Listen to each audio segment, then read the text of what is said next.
Día 239, lección 32, libro de Levítico, introducción y contexto histórico.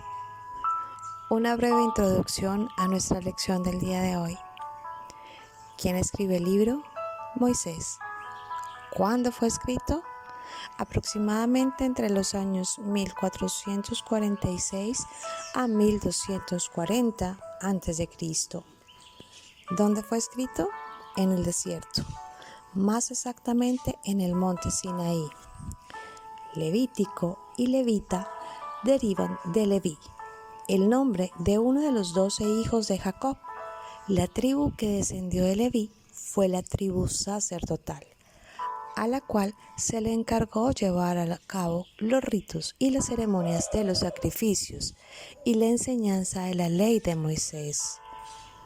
El libro nos da el ritual que se usaba en los servicios del tabernáculo y describe los deberes de los sacerdotes. El nombre del libro deriva de la Septuaginta y significa destinado a los levitas, porque se describen las leyes sacerdotales, un manual práctico de ceremonias religiosas. Leví fue uno de los 12 hijos de Jacob, y la tribu que descendió de él tuvo a su cargo la función sacerdotal y la instrucción de la ley de Moisés. Levítico, sin embargo, también es el libro de la expiación, la purificación, la santidad, la adoración y el servicio. La mayor parte consiste en preceptos y estatutos establecidos por Dios para instruir a los sacerdotes levitas en sus deberes y para promover un acercamiento del pueblo hacia Dios y un estilo de vida en santidad. En Éxodo, Dios llamó a Israel a ser un reino de sacerdotes y gente santa. Levítico es a su vez la instrucción de Dios para su pueblo que acaba de ser redimido, enseñándole cómo adorarlo y obedecerlo. Israel tenía hasta este punto solo los registros históricos de los patriarcas, de los cuales obtenían su conocimiento de cómo adorar y vivir delante de su Dios. Habiendo sido esclavos durante siglos en Egipto, la tierra de un aparente número infinito de dioses, su concepto de adoración y de vida piadosa fue severamente distorsionada. Su tendencia a aferrarse al politeísmo y al ritual pagano se ve en su peregrinar por el desierto. Por ejemplo, cuando adoraron al becerro de oro, Dios no les permitiría adorar de la misma manera que sus vecinos egipcios, ni tampoco toleraría ideas egipcias de la moralidad y el pecado. Con las instrucciones de Levíticos, los sacerdotes podían guiar a Israel en la adoración apropiada para el Señor. Aunque el libro contiene una gran cantidad de ley, es presentado en un formato histórico. Inmediatamente después que Moisés supervisó la construcción del tabernáculo, Dios vino en gloria a morar allí, y esto marcó el término del libro del Éxodo. Levíticos comienza con Dios llamando a Moisés del tabernáculo y termina con los mandamientos de Dios a Moisés en forma de legislación obligatoria. El rey de Israel había ocupado su palacio, el tabernáculo, instituido su ley y se había declarado a sí mismo como un compañero de pacto con sus súbditos. Ningún movimiento geográfico se lleva a cabo en este libro. El pueblo de Israel se queda a los pies del Sinaí, la montaña donde Dios descendió para dar su ley. Aún estaban allí un mes después, cuando el registro de números comenzó. El título original en hebreo de este tercer libro de la ley es tomado de la primera palabra traducida, y él llamó. Varios libros del Antiguo Testamento derivan sus nombres hebreos de la misma manera.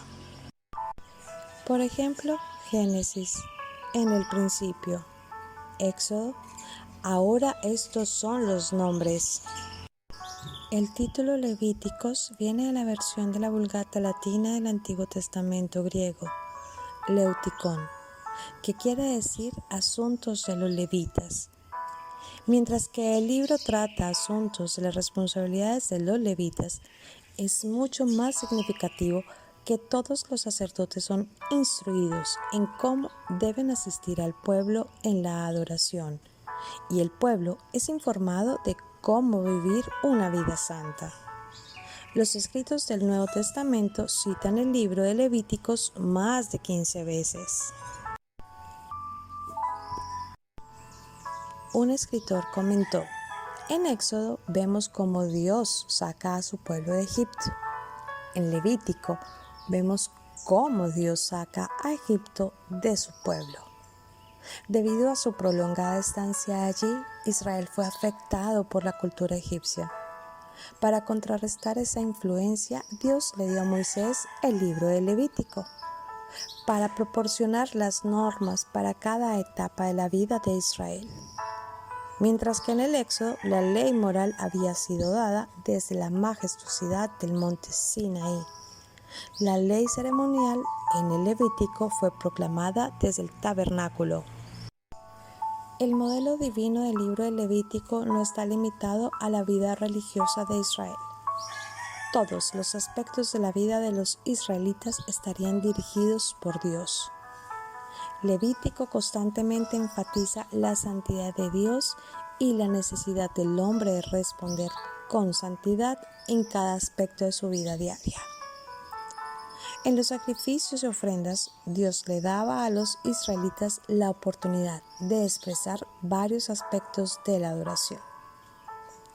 La ofrenda encendida expresaba completamente consagración a Dios. La ofrenda de cereal simbolizaba la mayordomía de los esfuerzos de la persona.